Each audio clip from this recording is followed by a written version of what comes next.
It's pretty much just taking everything 2D that we see that we are building off of and just putting that into a 3D atmosphere. We don't build in a 2D world, we build in a 3D world. So being able to see things in 3D gives a lot of people that like light bulb moment.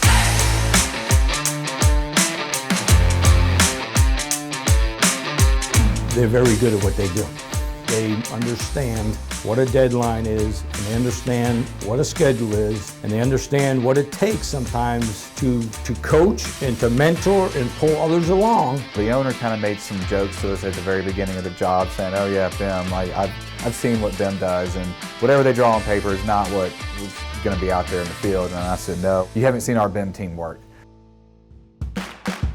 We are a risk mitigation tool, and we look to always be a value add to a project team. And we do that by trying to identify as many issues as early as possible, because when you do solve them earlier, they are much cheaper, and really everything just gets more and more expensive the later in the project that you identify it. We need to get ahead of things and really start the coordination process before we even come out of the ground. It's night and day. It allows us to build the building three-dimensionally. The team that's here now, they know what they're doing, and they hold people accountable, and they push to make sure that we get the things in the timely manner.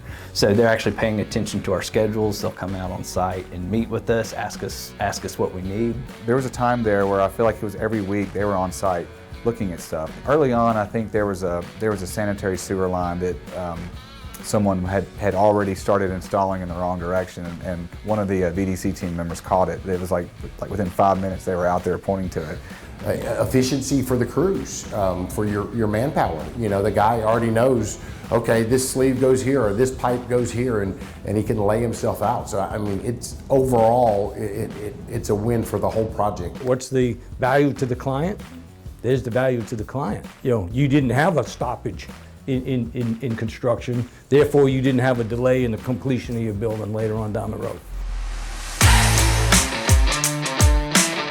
The way the industry is progressing with technology, I think you're putting yourself at a disadvantage by not being familiar with using the different processes that we have. It's a must in the way our business is done today. To me, it's an expected process.